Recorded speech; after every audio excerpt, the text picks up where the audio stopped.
You are listening to The Globalist, first broadcast on the 1st of January 2025 on Monocle Radio. The Globalist, in association with UBS.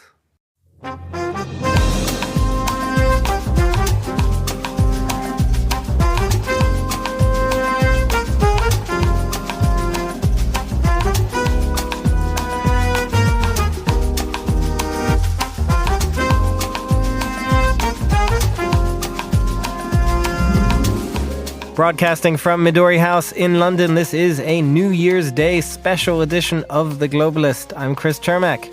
Coming up, we'll be joined by Monocle's foreign affairs editor to unpack some of the stories in geopolitics that could define the next 12 months. While we talk so much about a fractious world and a showdown perhaps coming between the US and China next year, at least I think it was a good sign that Trump invited Xi. And then from heavy politics to our reasons for cheer and optimism. I started almost jokingly initially saying I'm going to be an optimist. I have to believe that the future will be better than now. How do you persuade yourself that you should think that the future will be bright if you don't have evidence to go by? We speak to an author about the bright side of the year ahead. Also up ahead, what 2025 in luxury travel may hold in store. We'll review the COP29 summit as well. All that still to come on this very special edition of The Globalist from London.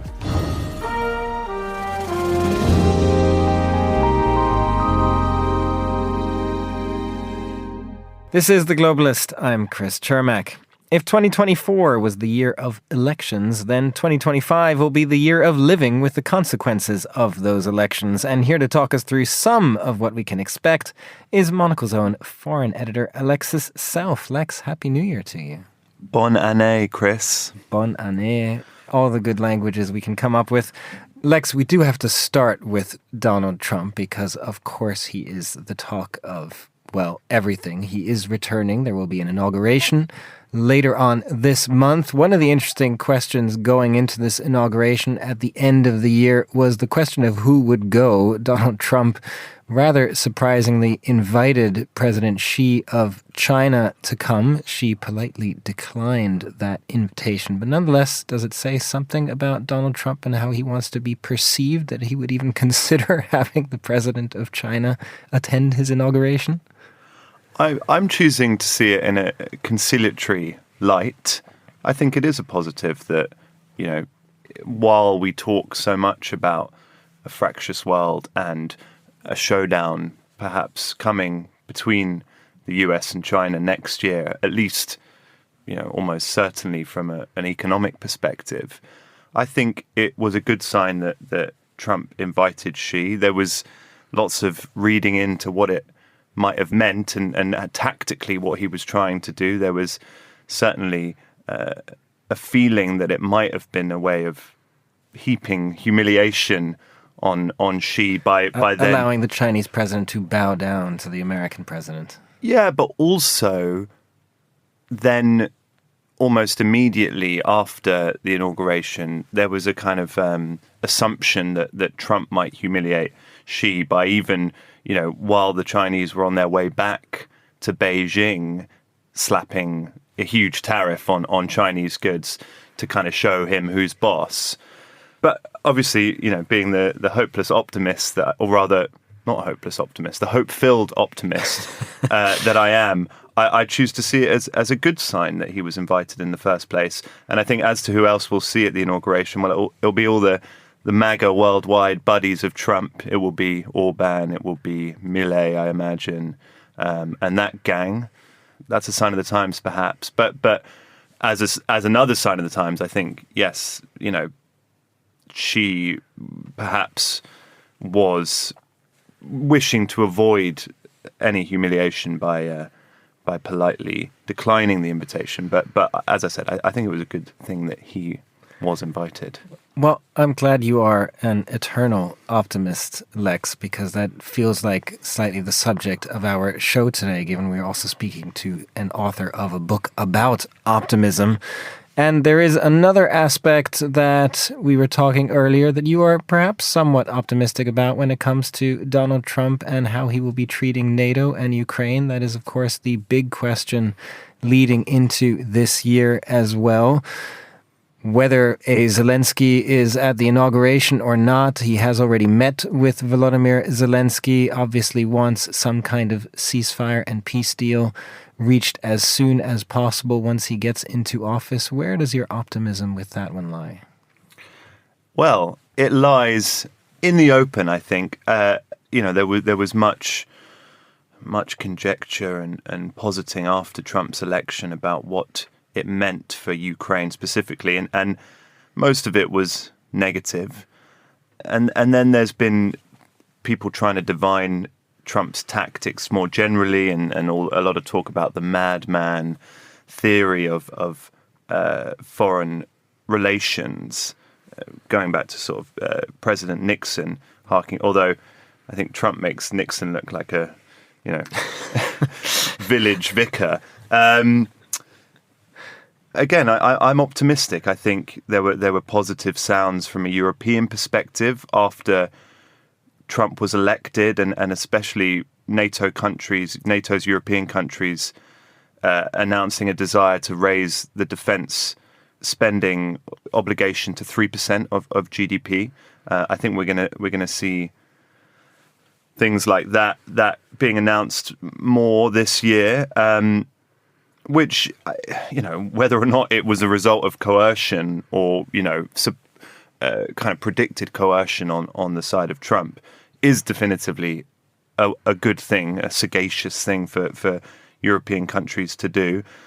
With Ukraine, I mean, God, it's still very difficult to try and work out what exactly Trump will do. But I think, and I think most people now have come round to the view that he's not going to pull out, Biden in Afghanistan style, and that he's, that Putin might also be about to shoot himself in the foot again with, unreasonable demands that will actually affront or cause effrontery to Trump, and that might then see a kind of doubling down to a US commitment to Ukraine in order to, at least put Kyiv in a better position when it does come to potentially negotiating later this year. If that happens, I mean, that's still, an incredibly momentous thing to imagine happening in the next 12 months. And I don't think we will see Zelensky and Putin, they probably won't be in the same room, but Ukrainian and Russian negotiators sitting down to talk about bringing an end to the war this year at least. Lex Self, Monocle's foreign affairs editor, thank you very much for joining us. This is The Globalist. UBS has over 900 investment analysts from over 100 different countries. Over 900 of the sharpest minds and freshest thinkers in the world of finance today. To find out how we could help you, contact us at ubs.com.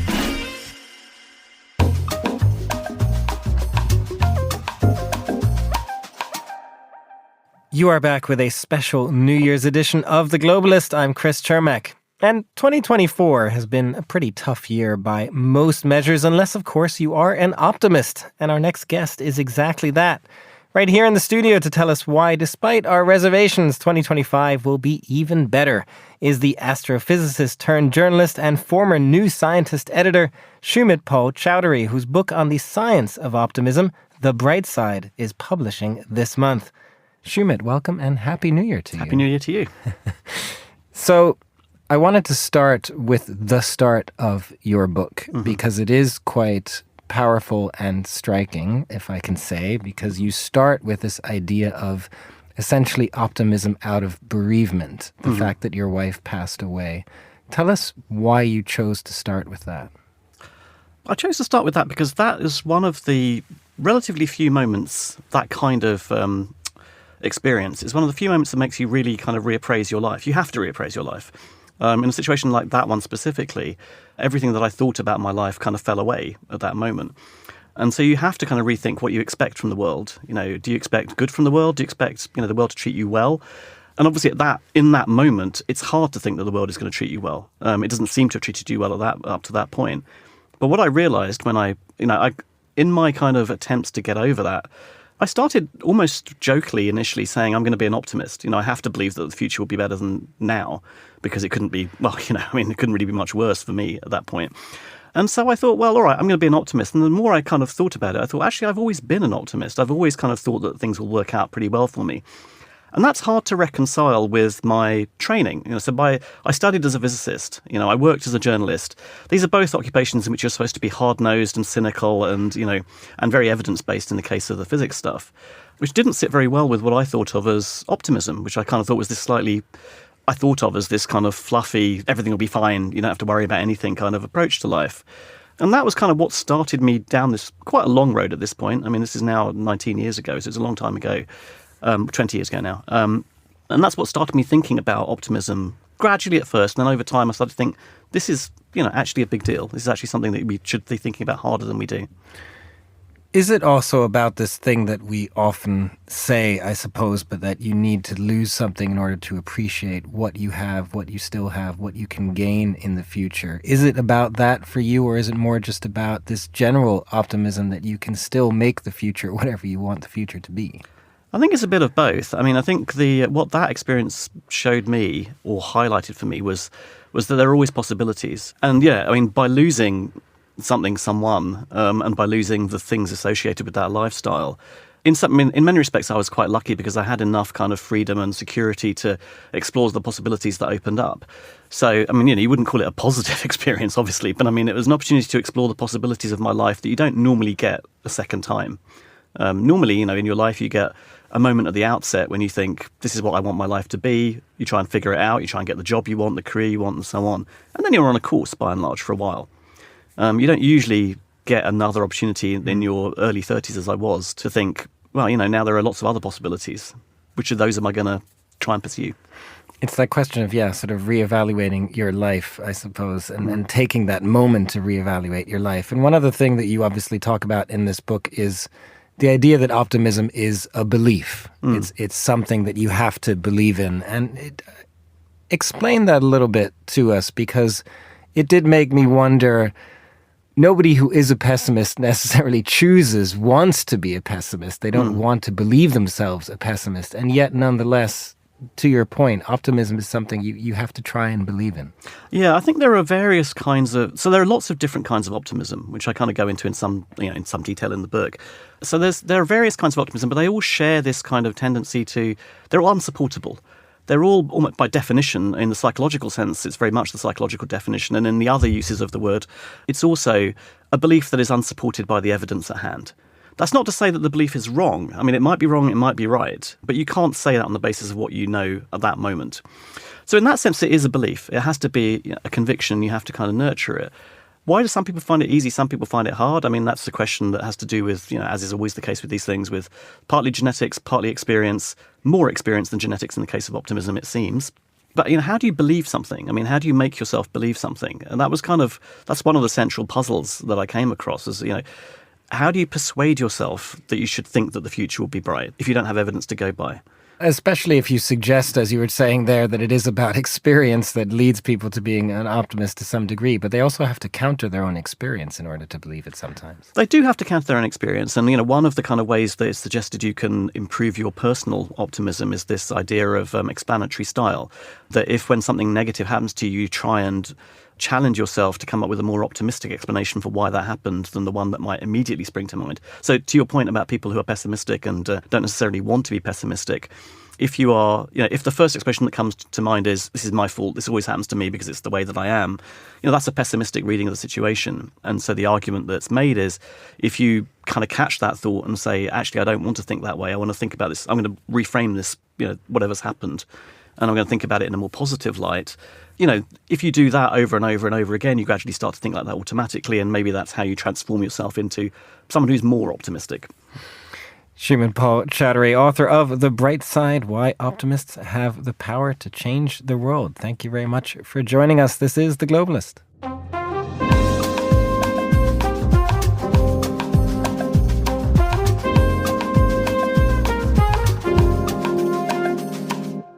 You are back with The Globalist, and we continue our special New Year's Day edition with a look at the year ahead in luxury travel.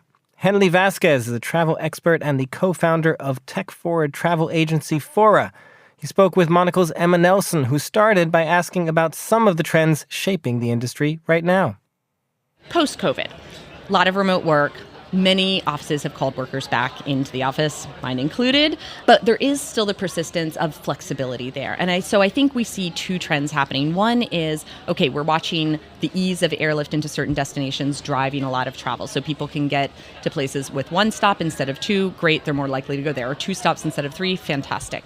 The flip side of this is actually the opposite, a reaction to that, where travelers, in particular high-end travelers, are pushing back against the feeling of over-tourism, whether true or not, and they are using the remote work time to access more far-flung destinations. So we've seen a huge surge in travel to Bhutan. Now, Bhutan is pretty hard to get to. I was there last year, but if you break it up, you spend a couple days working in Bangkok, a couple days working in Dubai, where we now have a nonstop from Dubai into Paro, you start to make this a more accessible destination. And we know wellness is a thing. People are going, they're climbing mountains, they're exploring spirituality, and they're using a little bit of that flex time in order to be able to do it. So sometimes it's the quick trip, I need the access, and sometimes it's something that's a little bit more carefully planned to be able to work with your work life as well as your personal life. And are the airports and the airlines actually spotting this and matching the demand and matching the trend? You know, some yes and some no. Last year, I was in Asia twice. I flew via Japan once, and I flew via Korea the second time. Years ago, all of those flights were going via Hong Kong. Hong Kong was such a hub. And I think what we've seen is that the airlines going through Japan and going through Korea have actually picked up a lot of that business. I'd like to see more of the nonstops back into Hong Kong to drive more travel there because it's a fantastic city. So we actually see the airlines that have gotten with it. We're seeing more stayovers in Seoul, less stayovers in Hong Kong. And if you're an airport, how do you make sure that how your traveller gets through your airport and, dare I say it, enjoys it, is actually something that can be done? Yeah, and that is another thing from our hot list is the airport lounges. Having a good airport lounge changes the experience of a layover from something that's very difficult and sort of a hardship to something that, yes, dare you say it, might be enjoyable. I had a 4-hour layover in the middle of the night coming back from Kenya this summer in Dubai. You know what? There's a champagne bar. There's different kinds of restaurants. All of this that I was in the lounge with 3 children, by the way. Not so bad. I mean, dare I say, Dubai has a reputation for being able to do that on an enormous scale. Mm-hmm. But if you are a smaller airport, trying to tap into these travellers, these luxury travellers, who need to feel as if they are in Dubai, but they're not, who need to feel as if they're having the same standard of service. Yep. How do you go about organising yourself? You know, there's a lot of things that Europe does better than Americans, but I will say our small airports are doing quite well these days. So we're building more airport lounges, which is making your layovers in, say, Atlanta better because there's a Centurion lounge with not only meeting spaces for multiple people, but outdoor terraces. I was just in Austin. They have live music at times in the airports. They have robotic coffee makers in the airports, things that keep you engaged even if you don't have a lounge to go into, which the fact is not everybody does. And when we're talking about a more democratic approach to travel, we want everybody to be able to enjoy that time, not just the ones that have the platinum status. Let's go back to cruising. Mm-hmm.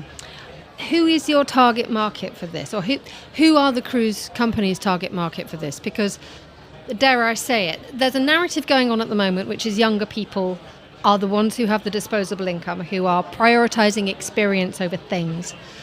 Cruise companies have 2 problems, or 2 challenges here, don't they? Cruise companies have 2 challenges here, namely making cruises attractive to the young high spender, yet at the same time recognising that there is that core target market of the older cruiser who's going to get older as well and live longer, and who also wants to travel as well. I mean, talk us through that. Yeah, I mean, who's the target market for cruises now?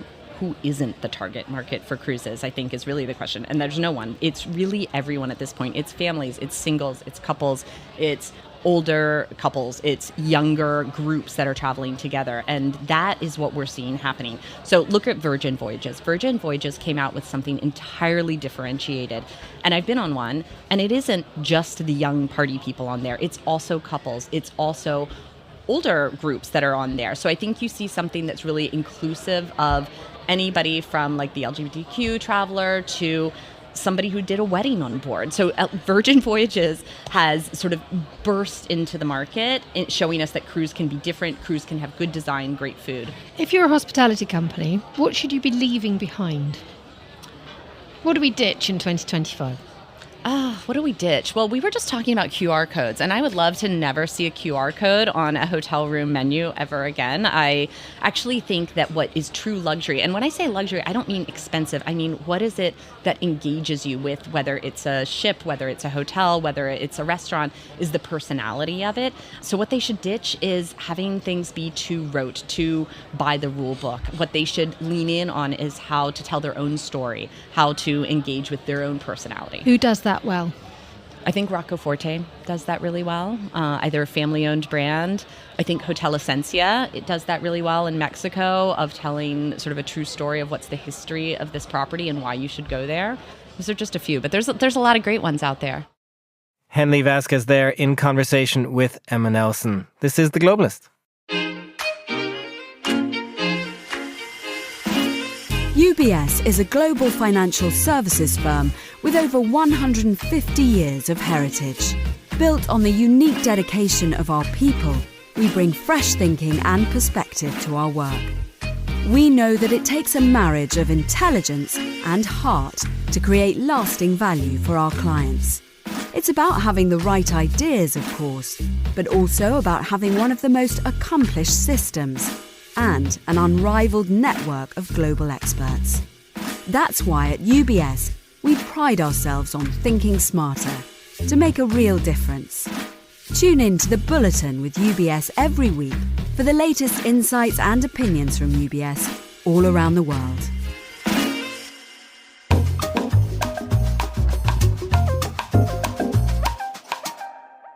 This is The Globalist, and finally on today's show, we have a look back at the COP29 summit in Azerbaijan and the future of climate talks in the year ahead.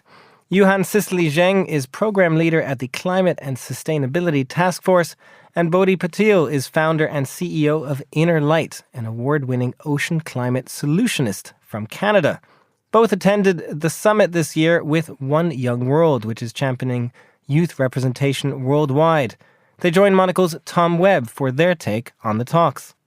I think in comparison to COP27 and COP28, this COP was particularly disappointing because of the amount of fossil fuel lobbyists, and more than that, the amount of dissonance between what civil society, indigenous peoples, and young people's constituencies were looking for and asking for when it comes down to turning off the tap on fossil fuels, and what the COP presidency and high-level champions were able to deliver.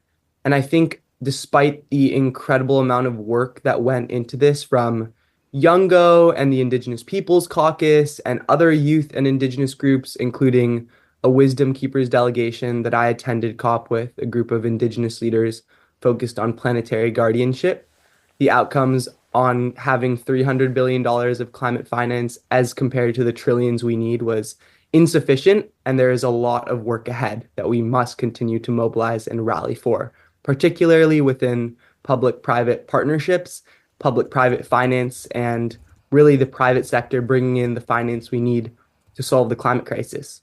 And bringing in Cicely, you were there as the lead of the Climate and Sustainability Task Force. Can you tell us a little bit more about your role in that?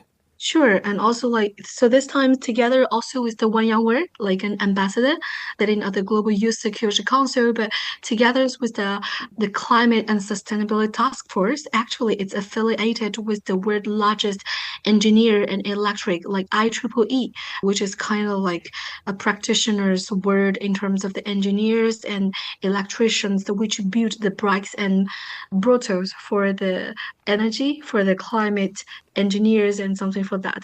So my role inside this IEEE and Climate and Sustainability Task Force is really to foster a dialogue, of course, and then it's through the capacity building to co-create a platform in international space for my peers, the future generation, to unfold their talent and also their collective intelligence in the fight against climate change. And speaking of One Young World, Bodhi, surely this is a momentous move to something positive during your time in Baku. Absolutely. I think the One Young World community has been really powerful, especially having the opportunity to share with David Suzuki live on CNN about the important role intergenerational collaboration has in helping shape ocean and climate solutions. And intergenerational collaboration really was seen at COP29, working with a lot of elders. I call them matriarchs because there are a lot of women leading powerful organizations, whether that's ocean conservation nonprofits or climate literacy educational hubs, working with a lot of the matriarchs on land and in the ocean, the whales and the beautiful, incredible marine megafauna that we can learn from. I found that even in a space that was disappointing, that didn't recognize indigenous rights and human rights in the carbon accounting framework and the carbon credit framework to the extent that is necessary to protect ecosystems and people that have been traditional stewards, the matriarchs did show a pathway forwards. And that pathway is based on renewable energy systems. That pathway is based on regeneration and not extraction, like our current economic system is. And really that pointed to how we create a nature-based economy, how we actually create an economy that's based in the protection and not destruction of nature, and truly valuing nature and its traditional guardians. And so from One Young World in Montreal all the way to Baku, I've really championed this message of intergenerational collaboration. And now it's reaching a lot of governments, the US State Department, even NOAA is starting to use some of these key terminologies because young people on the ground pushing for climate justice are bringing this into our work and our advocacy. And we know that young people have an incredible amount of momentum behind us, especially when it comes down to climate action. So people are listening. However, that is not enough. We need to be the politicians, the leaders, and the decision makers. We need to be the ones controlling the finance. And we don't need to wait till we finish all our degrees. We have a lot of the skills and capabilities. I'm finishing my 4th year at the University of British Columbia, studying environment and sustainability and doing a master's in business. And we have a lot of the solutions already. So making sure we have the platform and are well-funded matters. And I'll end with, we've gotten really small micro grants to support a community of young ocean leaders I created called Ocean Uprise. And it only starts with $500 and they upscale their projects for ocean climate action. And I started with a $200 grant from Jane Goodall. So having supporters and heroes like David Suzuki and Jane Goodall give us a little bit of money and say, run with it, makes a massive difference. So that $200 is now grown into over $2 million raised for ocean and climate action and advocacy on protecting the ocean and mitigating climate change.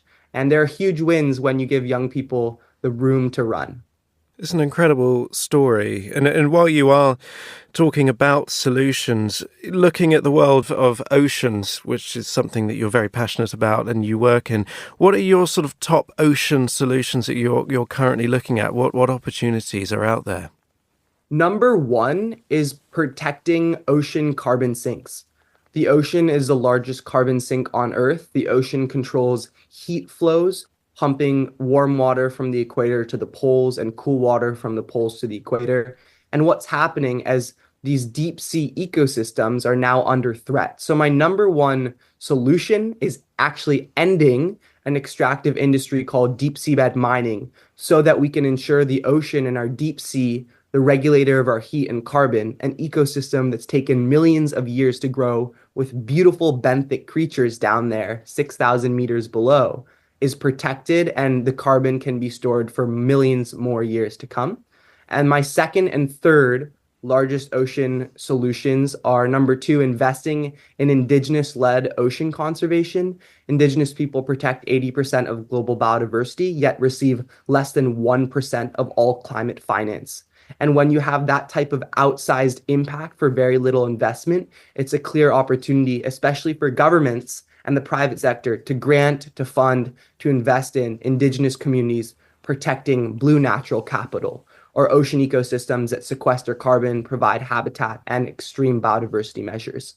And number 3 is really supporting young people and youth-led movements pushing for marine protected areas, 30 by 30, or protecting 30% of lands and seas by 2030, as came out of COP16 in Cali, Colombia, and was pushed forward at COP29, and ratifying swiftly the High Seas Treaty, because the high seas covers over 60% of our planet and needs to be regulated, and marine protected areas need to be established. So again, the 3 top ocean solutions are ending deep seabed mining, investing in indigenous-led ocean conservation, and supporting youth constituencies and intergenerational collaboration on policy advocacy. And I've seen over the last 5 years that those 3 items for ocean solutions wins. And there's millions of other ocean solutions that we can dive into that are so awesome for folks to explore. And Cicely, listening to that, there's a lot of new technology that can aid a lot of this advancement.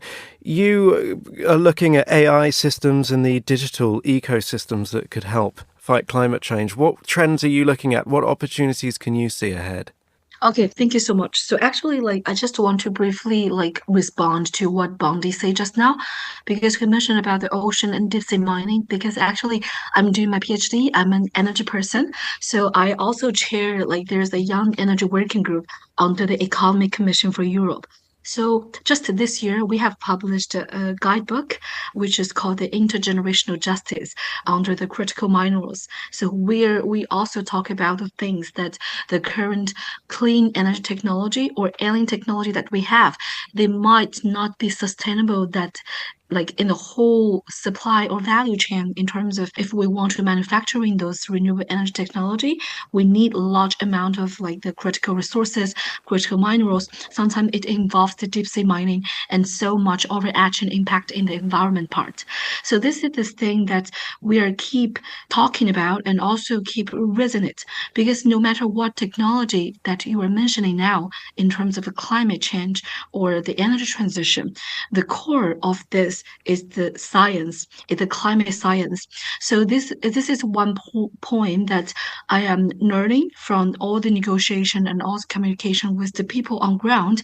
I think we need to go back from all the complexity issues into simplicity. Yuan, Cicely, Zheng, and Bodhi Patil in conversation there with Monocle's Tom Webb. And that's all the time we have for today's program. Thanks very much to our producer, Tom Webb, our studio manager, Jack Jewers. Plenty of great music on the way, and then a very special edition of The Briefing at 1300 Zurich. That's midday here in London. The Globalist returns at the same time tomorrow, and do stay tuned to Monocle Radio throughout 2025. I'm Chris Cermak. Thanks for listening, and Happy New Year, everyone.